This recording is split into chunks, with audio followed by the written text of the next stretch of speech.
സുഹൃത്തുക്കളോട് പറയുന്നു, നമ്മൾ ഒരിക്കലും വള്ളത്തോളിന്റെ വരികൾ മറക്കരുത്. ഭാരതമെന്ന് കേട്ടാൽ അഭിമാനപൂരിതം ആവണം അന്തരംഗം. കേരളമെന്ന് കേട്ടാൽ തിളയ്ക്കണം ചോര നമ്മുടെ ഞരമ്പുകളിൽ. ഗുജറാത്തിലെ സബർമതിയുടെ തീരത്ത് കോൺഗ്രസിന്റെ AICC സമ്മേളനം നടക്കുമ്പോൾ ശശി തരൂരാണ് താരം. സോണിയാഗാന്ധിക്ക് മുന്നിൽ ഹിന്ദിയിലും ഇംഗ്ലീഷിലും എന്തിനും മലയാളത്തിൽ വരെ സംസാരിച്ചുകൊണ്ട് കോൺഗ്രസുകാരനായതിന്റെ അഭിമാനം ശശി തരൂർ പങ്കുവെക്കുമ്പോൾ ഈ തരൂരിനെ ആരും BJPയുടെ തൊഴുത്തിൽ കെട്ടാൻ നോക്കണ്ട എന്നേ പറയാനുള്ളൂ.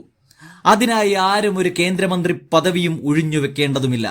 ശശി തരൂർ ഇതാ ഇപ്പോൾ BJPയിലേക്ക് പോകും, മോദിയെ പുകഴ്ത്തിയത് കേട്ടില്ലേ എന്നൊക്കെ ചോദിച്ച മാധ്യമങ്ങൾ ഗുജറാത്തിലേക്ക് ആ ക്യാമറയും മൈക്കും ഒന്ന് തിരിച്ചു വെക്കുന്നത് വളരെ നല്ലതായിരിക്കും. ഈ AICC സമ്മേളനം കോൺഗ്രസ് പാർട്ടിയുടെ ഉയർത്തെഴുന്നേൽപ്പിനുള്ള ഏറ്റവും വലിയ വഴിത്തിരിവായി മാറണമെന്നു പ്രവർത്തക സമിതി അംഗം കൂടിയായ ശശി തരൂർ പറഞ്ഞതോടെ കോൺഗ്രസ് പ്രവർത്തകർ അത് ഏറ്റെടുക്കുകയായിരുന്നു. 3 പതിറ്റാണ്ടുകളായി അധികാരത്തിലെത്താൻ കഴിയാത്ത ഗുജറാത്തിലെ സബർമതി തീരത്തു നിന്നാണ് കോൺഗ്രസ് ഉയർത്തെഴുന്നേൽപ്പിന്റെ വഴിവെട്ടുന്നത്. ഇവിടെ തരൂർ പറയുന്ന ഒരു കാര്യമുണ്ട്. 2024 നല്ല വാർത്തകൾ സമ്മാനിച്ചതോടൊപ്പം തന്നെ ദുഃഖവാർത്തകളും നൽകി എന്നാണ്.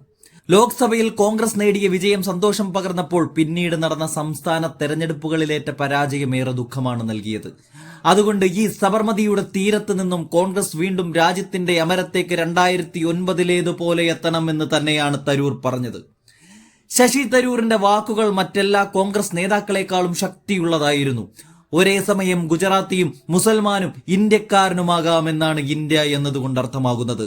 ചിലർ ഇന്ത്യയെ വിഭജിക്കാൻ ശ്രമിക്കുന്നു.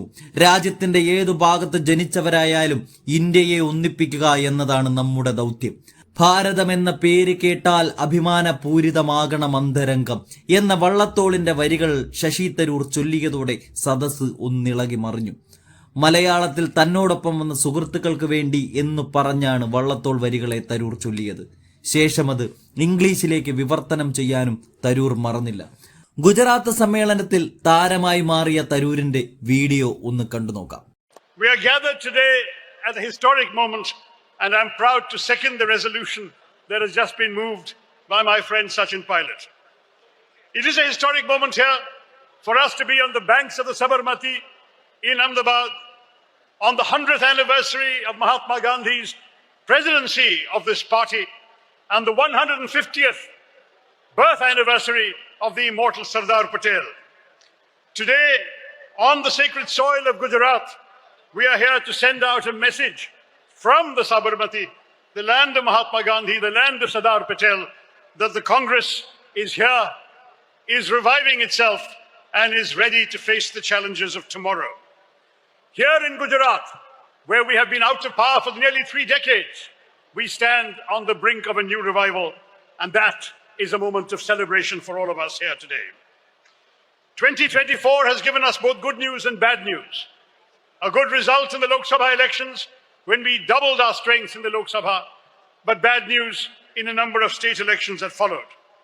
This resolution that we are moving before you today should mark a turning point in the fortunes of the Congress party. We need to retain and restore the votes we have won before, but we have failed to win in the last 3 elections. And that is where this resolution leads us. It is a resolution in which we express constructive criticism and not mere unrelenting negativity. Our resolution starts off by showcasing our nationalism up front, rather than ceding nationalism to the other side. But our nationalism is anchored in the well-being of all our people. It is anchored in a sense of social justice for the weakest in our society.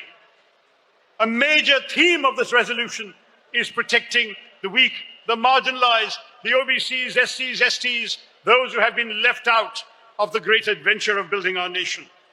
As our Constitution makes clear, it doesn't matter what language you speak, which state you come from, what religion you profess, what caste you belong to.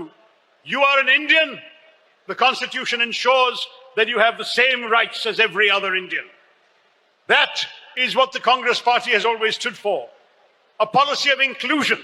We are the party of inclusive India. An India of all religions, all castes, all languages, all states of all regions of this country. The resolution speaks of national harmony, the harmonious coexistence and striving of all Indians for a better tomorrow. That is what we are here to support. At the same time, we understand the variety, the pluralism of India. We all come from different parts of this great country. But we understand, standing here, that you can be a good Gujarati, a good Muslim, and a good Indian all at once. That is the joy that India makes possible for all of us. Sachinji reminded us that some are promoting a north-south divide. मैं गर्व से कहता हूं कि मैं दक्षिण भारत से हूं, लेकिन मैं भी कहता हूं नफरत छोड़ो भारत जोड़ो। भारत को जोड़ने का काम हम सभी के हैं, चाहे हम उत्तर भारत से हो, दक्षिण से हो, पूर्व से हो और पश्चिम से। भारत हमारे हैं, and we are all here. It does not mean that we forget our special commitment to the states we come from. Here in Gujarat, where we have so many of you represented today, you have major battles to fight to lift our party up to the great heights it is known. ഞാൻ എന്തൊപ്പം വന്ന കേരളത്തിലെ എന്റെ മിത്രങ്ങൾ ഞാൻ എന്റെ സുഹൃത്തുക്കളോട് പറയുന്നു, നമ്മൾ ഒരിക്കലും വള്ളത്തോളിന്റെ വരികൾ മറക്കരുത്. ഭാരതം എന്ന് കേട്ടാൽ അഭിമാനപൂരിതം ആവണം അന്തരംഗം. കേരളം എന്ന് കേട്ടാൽ തിളയ്ക്കണം ചോര നമ്മുടെ ഞരമ്പുകളിൽ. If we hear the name of Bharat, our hearts must swell with pride. If we hear the name of Kerala, our blood must throb in our veins. We all feel that way about each of our states. And there is nothing wrong in that, nothing anti-national, because we can be committed to the well-being of our people in our states and at the same time committed to the success and glory of all of India. Indeed, it is now the 140th anniversary of our party this year. That is what we have stood for throughout history. And we have an illustrious history. But we are all too conscious that the young voters who are the majority today do not apparently give much importance to history. They want to know what we will do for them today, and what kind of tomorrow we can provide them. Our resolution will be judged by that, and that is what we must focus on. The resolution speaks of economic growth, but it also speaks of the importance of distributing the revenues, the fruits of that economic growth, to those who have been left behind. Our party has been and must remain the voice of the voiceless.